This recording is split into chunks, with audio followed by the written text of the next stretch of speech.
Baik, tadi sebelum jeda, tadi kita berhenti sampai Bang Farouk kemudian bertanya kepada Bang Aris berdasarkan temuan-temuan yang ada di lapangan, apa sih kemudian salahnya jika hal itu terjadi, apa yang merugikan? Tapi mohon maaf Bang Aris, saya tunda dulu berikan waktunya, tapi insya Allah akan saya berikan waktu yang fair. Saya ingin ke Prof. Burhan terlebih dahulu. Hal seperti ini, Prof. Burhan, di masa kampanye yang terus berjalan, ditemukan hal-hal seperti ini juga yang merasa ada pasangan calon yang dirugikan. Nah, bagaimana pengaruhnya ini kepada mereka, para pemilih, terutama mereka, para swing voter, mereka yang mudah digoyahkan melihat hal-hal seperti ini, Prof. Burhan? Ya, saya bicara dari sisi teoretik maupun empirik ya. Dalam persaingan yang ketat, marginal utility setiap suara itu sangat menentukan hasil akhir. Apakah suara tersebut diambil melalui cara-cara yang halal ataukah haram, ya, itu lepas dari itu marginal utility-nya menentukan siapa yang menang, siapa yang jadi pecundang. Nah, di situ tuh masalahnya. Politisi dalam kamus politiknya itu hanya mengenal dua kata, kalah dan menang. Dan karenanya mereka kadang-kala tidak peduli apakah suaranya itu diambil melalui cara-cara yang haram atau tidak. Termasuk ya black campaign, politik uang. Nah itu empiriknya begitu. Makanya tadi saya setuju dengan Profesor Ibnu, di saat-saat yang menentukan, di mana besok hari terakhir kampanye dan 3 hari setelahnya kita akan menghadapi minggu tenang. Minggu tenang buat kita Putri, tapi minggu yang sangat tidak menenangkan buat calon dan tim sesnya. Kita semua harus hati-hati. Ya, Bawaslu, media, polisi, ya, termasuk juga aktivis NGO, komunitas masyarakat sipil, itu semua harus hati-hati sekaligus menjadi watchdog ya. Kalau misalnya ada praktek-praktek seperti politik uang, black campaign, semua harus mengawasi supaya terjadi pertarungan yang fair, playing field-nya rata, sehingga siapapun yang kalah itu bisa menerima hasilnya. Nah itu himbauan saya gitu ya, memang tidak empirik, tetapi kadang-kadang himbauan normatif di saat situasi yang sangat panas dan keras semacam ini perlukan supaya para calon gubernur maupun tim sesnya tetap waras. Baik, Bang Aris silakan langsung diberikan jawaban juga dari tadi. Bang Farouk katakan apa sih salahnya? Toh ini juga tokoh-tokoh besar, ketua parpol yang memang mereka yang memberikan dukungan kepada masing-masing pasangan calon. Dirugikannya di mana? Silakan. Nggak ada yang salah. Hanya saja yang dilakukan itu tidak proporsional dan tidak sesuai dengan yang dihimbau oleh Bawaslu. Bawaslu kan menyampaikan jangan ada poster provokasi. Kalau misalnya nggak ada salahnya memasang foto ketua umum, ya setuju saja gitu loh. Kami pun juga paham bahwa Mas Pram dan Bang Dul semua orang paham. Beliau adalah kader PDI Perjuangan yang didukung juga oleh Hanura dan Partai Umat, gitu kan. Kemudian yang paling penting adalah Mas Pram sudah menyampaikan bahwa beliau akan menjadi gubernur untuk seluruh masyarakat Jakarta. Bukan saja menjadi gubernurnya PDI Perjuangan, Hanura, atau juga Partai Umat gitu loh. Nah, inilah esensinya pilkada langsung. Pilkada langsung dimulai dari tahun 2005 dengan perubahan undang-undangnya di tahun 2004. Artinya apa? Partai menjadi pengusung ide dan pengusung calon, sedangkan masyarakat memilih langsung calonnya, kandidatnya yang dipilih. Kalau kita menonjolkan ketua umum partai, atau kita menonjolkan partai, itu artinya kita kembali lagi ke pilkada sebelum pilkada langsung, di mana DPRD yang memilih calonnya gitu loh. Nah, apakah kubu Kang Emil ingin seperti itu lagi? Nah, kalaupun tadi dikatakan nggak ada salahnya kalau misalnya calon-calon ketua umum partai disampaikan juga dan dipajang, ya silahkan pajang saja foto-foto sendirinya. Misalnya fotonya ada pendukung PSI, Pak Kaisang sebagai ketua umum PSI, silahkan pajang di belakang Pak Ridwan Kamil Suswono, Pak Bahlil ketua umum Partai Golkar yang Pak Ridwan Kamil kebetulan Partai Golkar, kemudian Pak Suswono Partai PKI, silahkan pajang. Tetapi kan faktanya enggak, beli mereka tim suksesnya. Saya bisa katakan tim suksesnya karena itu sudah ada buktinya, clear. Tim suksesnya hanya memasang foto Pak Prabowo saja di belakangnya. Yang jelas Pak Prabowo juga sebagai presiden, ada aturannya tidak boleh dibawa-bawa. Kader Partai Gerindra juga bukan, Kang Emil juga kan bukan. Kemudian yang lain tidak dipasang. Ini kan ada provokasi seolah-olah Bu Mega dan Pak Prabowo itu dua orang yang bertentangan, padahal beliau ini sangat bersahabat. Beliau ini komunikasinya erat kok seperti itu. Ini yang tidak diinginkan. Kita ingin merangkul semua pihak dalam kampanye seperti itu. Nah, sehingga Mas Pram dan Bang Dul kampanyenya ingin riang gembira, tapi mungkin ada pihak yang tidak ingin riang gembira. Kan baru-baru aja ini, sebelumnya kan nggak ada. Mungkin saya menduga awal-awalnya Kang Emil elektabilitasnya tinggi, kemudian nggak pernah ada poster-poster itu. Kemudian saking lama semakin melorot, poster-poster seperti yang provokatif dimunculkan. Hal-hal ini sebenarnya tidak perlu kalau mereka percaya diri untuk mempromosikan Kang Emil dan Pak Suswono di Jakarta. Kalau kami alhamdulillah karena semuanya orang Jakarta ya kan. Besok Pak Pram dan Pak Dul dan Pak Anies juga Pak Ahok itu semuanya milih di Jakarta. Saya yakin masyarakat Jakarta akan paham bahwa siapa yang lebih mengenal Jakarta, siapa yang lebih mampu mengatasi masalah-masalah Jakarta ke depan. Ya, kita sudah berikan waktu, tapi mungkin nanti Bang Farouk juga bisa berikan tanggapan. Tapi kita Prof Ibnu terlebih dahulu. Hal seperti itu ternyata terjadi di lapangan, apalagi menjelang kemudian adanya minggu tenang dan pengaruh juga terhadap mungkin disinggung-singgung oleh masing-masing pasangan calon ataupun juga jubir pasangan calon. Ada pengaruhnya juga karena ada suara-suara begitu hasil dari lembaga survei yang mungkin satunya melesat, satunya turun atau sebagainya. Pandangan Prof Ibnu. Ini saya bikin humor dikit nih, ada istilah di orang Sunda, mungkin juga salah penerapannya, hana caraka, terus intinya gini, anaknya cilaka, bapaknya kabawa-bawa gitu kan. Nah, kenal ya Mas Aris ya. Itu nanti saya jadi kesannya kalau pilkada ini di-endorse oleh ayah-ayahnya gitulah ya. Ini kan yang sedang bertarung ibaratnya anak-anaknya nih. Yang mengendorse kan abah-abahnya gitu. Nanti kalau anaknya kalah, bapaknya dibawa-bawa gitu kan. Jadi menurut saya nggak dewasa ya. Seharusnya kan yang bertarung biar aja, kandidat aja yang bertarung ide, gagasan, track record begitu. Saya juga heran ya, kenapa sih akhir-akhir ini sejak pemilihan Mbak Putri masih ingat gak? Pencalonan nggak ada survei, nggak dapat, tiba-tiba ini Pak Emil ke Jakarta, Pak Anies nggak jadi misalnya gitu kan. Ini Presiden PKS ada di Jawa Barat, kenapa nggak di DKI gitu, misalnya kayak gitu kan. Itu kalau sampaikan ke Pak Farouk itu urusan demokrasi, benar, tidak ada yang salah gitu. Tapi bukan sekedar itu kebolehan atau tidak, tapi pantas atau tidak, patut atau tidak juga perlu diketahui gitu. Gitu maksud saya. Jadi ini jangan sampai pemilu kali ini jangan mendegradasi kualitas demokrasinya itu sendiri yang harusnya gagasan yang diutamakan tiba-tiba menjadi popularitas orang-orang di belakangnya begitu kan. Baik. Ini sayang sekali gitu.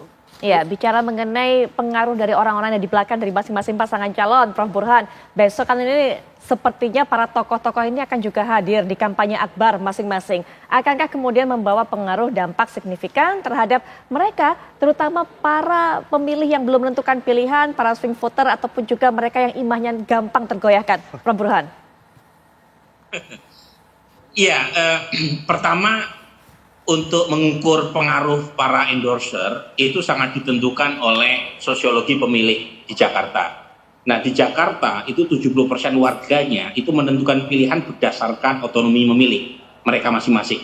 Jadi mereka lebih mandiri dan ini agak berbeda dengan banyak wilayah di Indonesia yang cenderung tingkat otonomi memilihnya lebih rendah. Di Jakarta 70% warganya menentukan pilihan atas keyakinan diri sendiri. Jadi dengan profil semacam ini itu menjelaskan mengapa efek endorser tidak sekuat kalau misalnya Pak Jokowi mengendorse Pak Lutfi dalam kasus di Jawa Tengah. Tadi karena masyarakat Jakarta tingkat pendidikannya jauh lebih baik, tingkat pendapatannya jauh lebih baik dan itu membuat mereka lebih independen dalam menentukan pilihan. Tetapi memang ada satu jumlah yang cukup untuk mengantarkan baik buat Ridwan maupun Pramono menang dengan mengandalkan sedikit suara dari pemilih yang sami'na wa ta'na dengan Pak Jokowi atau Anies Baswedan. Kan selisihnya tipis. Mereka butuh 8-9% untuk menang satu putaran. Atau kalaupun toh terjadi 2 putaran, setidaknya dua-duanya tidak tertinggal jauh. Nah, pendukung Pak Jokowi atau pendukung Pak Prabowo atau pendukung Mas Anies Baswedan itu lebih dari cukup untuk membantu untuk menaikkan suara baik buat Ridwan dalam kasus Pak Jokowi atau Pramono dalam kasus Anies Baswedan. Cuma Putri itu tergantung satu, mereka tahu atau tidak kalau Anies mendukung Pramono, mereka tahu atau tidak kalau Jokowi mendukung Ridwan Kamil. Kalau misalnya mereka tidak tahu, bagaimana punya efek? Ya, itu satu. Yang kedua nih ya, kalau misalnya mereka tahu bagaimana sikapnya, apakah mereka mengikuti junjungannya, ataukah mereka independen? Nah, dalam kasus di Jawa Tengah, memang efeknya lebih terasa buat Pak Jokowi. Karena approval di Jawa Tengah waktu beliau menjadi presiden, itu hampir 90%. Tapi di Jawa Barat, di Jakarta tidak setinggi itu Pak Jokowi. Nah, Mas Anies misalnya, dalam kasus untuk Pramono, cukup atau tidak basis Mas Anies untuk bisa membungkus kemenangan buat Pramono Anung. Nah, itu kan sangat tricky itu. Satu sisi ada potensi, satu sisi juga ada potensial loss. Karena misalnya ketika Mas Anies mendukung Pramono yang dari PD Perjuangan, pertanyaannya adalah bagaimana dengan dampak terhadap grassroots PD Perjuangan? Karena kita tahu secara ideologis ada jarak yang memisahkan Mas Anies dengan PD Perjuangan. Jadi yang dihitung itu jangan hanya potensial gain, tapi juga potensial loss. Ya. Apakah Anies atau Pak Jokowi itu aset ataukah liability? Misalnya untuk Ridwan Kamil dan Pak Suswono, ya, keduanya didukung oleh PKS. Sebagian pendukung PKS itu ada yang anti Pak Jokowi. Nah, apakah itu akan serta-merta terima ketika misalnya Pak Jokowi kampanye buat Ridwan dan Suswono? Itu kan potensial loss yang harus dihitung juga. Bukan hanya dampak positifnya. Nah, itu nanti dihitung tuh trade off-nya yang masuk dengan yang keluar. Kalau misalnya positif netnya, nah itu beruntung tuh buat calon yang mendapatkan dukungan dari para endorser. Tapi kalau negatif, ya siap-siap aja untuk gigit jari. Baik, ini untuk gitu, ya. Putri. Oke, Pak Burhan, untuk Bang Faruk dan juga Bang Aris melihat kondisi dari para pemilih Jakarta yang berbeda dibandingkan daerah-daerah lainnya, sehingga tidak terlalu ngefek tadi kalau kata Prof Burhan. Prof Hipno juga sudah bercerita bagaimana kedatangan atau dukungan dari para tokoh-tokoh ini, mengingat bagaimana selisihnya yang begitu tipis di antara keduanya. Sekali lagi ini baru berdasarkan hasil survei sementara. Ya. Bagaimana memaksimalkan kemudian waktu-waktu yang tersisa untuk meraih dukungan sebanyak-banyaknya? Bang Faruk terlebih dahulu. Ya, sebenarnya tadi saya mau menjawab juga dari Mas Aris ya. Saya tiba-tiba keingat lagi ada beberapa video waktu debat terakhir itu kemarin ada pendukung paslonnya Mas Aris ini datang mengancungkan jari tengah terus memberikan can-can yang ya dalam tanda kutip ya bahkan secara terang-terangan ngata-ngatain. Bagi kami itu kan secara terang benderang pendukung Pak Pram ya, yang itu tidak ditertibkan bahkan dipanas-panasin sama calontong di situ kan. Padahal di situ harusnya bisa diredam gitu kan. Maka ketika menunjuk ada nih oknum-oknum yang menempel stiker-stiker seperti itu, yang mana menurut saya stikernya juga biasa-biasa aja, ya itu jelas-jelas ada masa pendukungnya Mas Pram di situ yang ada datang di debat ketiga kemarin. Benar-benar loh itu ngancungin jari tengah dan buat kami itu tidak proper lah untuk dilakukan di di tempat debat. Kemudian begini, kedua saya ingin mengembalikan lagi kedaulatan partai. Bagaimanapun Indonesia itu adalah negara yang mengakui adanya partai, bahkan kita kemarin pileg juga milih partai ya. Calon presiden, calon gubernur, bupati, wali kota itu semua juga kan bisa maju dari partai-partai juga. Maka saya rasa agak salah kalau kita mengecilkan peran partai dalam perhelatan pemilu atau bahkan pilkada dan pilpres ya. Dan ini juga hati-hati juga gitu ke Mas Aris ya, karena kan petugas partai ini kan Bu Mega itu sangat mewanti-wanti mengenai petugas partai. Ke Bu Airin waktu itu menyampaikan seperti itu, dan saya nggak tahu kenapa waktu itu akhirnya nggak jadi sama Pak Anies kan, saya nggak tahu ya. Nah maka juga kepemimpinan 5 tahun ke depan ini kan akan dibersamai oleh partai pemerintah, partai koalisi ya. Ridwan Kamil dan Pak Suswono itu dibersamai oleh partai yang banyak, partai yang besar. Yang kita punya 91 anggota legislatif di seluruh DKI Jakarta yang kesemuanya bekerja untuk masyarakat, yang kesemuanya itu bisa mendengarkan aspirasi masyarakat, yang kesemuanya itu bisa dikolaborasikan ya antara pemerintah, partai pemerintah di DKI Jakarta dan juga Pak Ridwan Kamil sebagai kepala pemerintahan nantinya, ini kan akan menjadi sebuah kolaborasi yang baik. Dan terakhir tadi mengenai ultimate ya. Kita rasa tinggal 1 hari lagi ya. Yeah. Tinggal besok ini kita akan ada mengadakan kampanye akbar Oke. di lapangan Banteng ya. Betul. Besok siang. Di luar itu juga semua struktur-struktur, semua relawan-relawan tetap bergerak ya. Oke. Saya tadi lihat di handphone ada salah satu relawan membagikan jadwalnya tetap padat ya di luar menghadiri kampanye akbar. Artinya nggak cuma paslon doang hadir masuk ke dalam masyarakat semuanya, tapi juga semua barisan kita Oke. rapat, semua barisan kita bergerak untuk memenangkan paslon kita meskipun hanya tinggal 24 jam ke depan. Oke, baik. Selanjutnya, Bang Aris, silakan. Ya, kalau dikatakan bahwa peran partai politik terhadap semua kepemimpinan di Republik Indonesia itu kita tidak bisa pungkiri. Betul memang. Namun demikian masyarakat Jakarta tentu saja memahami. Masyarakat Jakarta dan seluruh daerah memahami bahwa yang terpenting adalah komitmen dari calon gubernurnya untuk memperjuangkan masalah publik, masalah yang ada di Jakarta, masalah yang dia rasakan sehari-hari, seperti itu. Kalau tadi dikatakan Kang Emil didukung banyak sekali partai, hampir 80% lebih masyarakat, 80% lebih kursi di DPRD. Ya. Tetapi kan fakta hari ini di mana lembaga survei memotret bahwa justru Mas Pram dan Bang Dul yang unggul meskipun hanya didukung 1 partai dan 2 partai non parlemen. Ini menandakan apa? Masyarakat lebih menginginkan sosok yang benar-benar memperjuangkan kepentingannya masyarakat. Oke. Kepentingan masalah yang dihadapi sehari-hari. Maka yang menjadi fokus Mas Pram dan Bang Dul di sisa hari ini kampanye, alhamdulillah, yaitu ingin mengajak masyarakat Jakarta. Tadi terakhir hari ini mungkin Mas Pram belusukan langsung ke masyarakat dengan Mas Anies, Ya, langsung lagi bikin telur gulung itu kan riang gembira sekali gitu, dan sambil mendengarkan masalah publik. Yang ingin ditekankan Mas Pram dan Bang Dul yaitu mari jaga tetangga, Oke.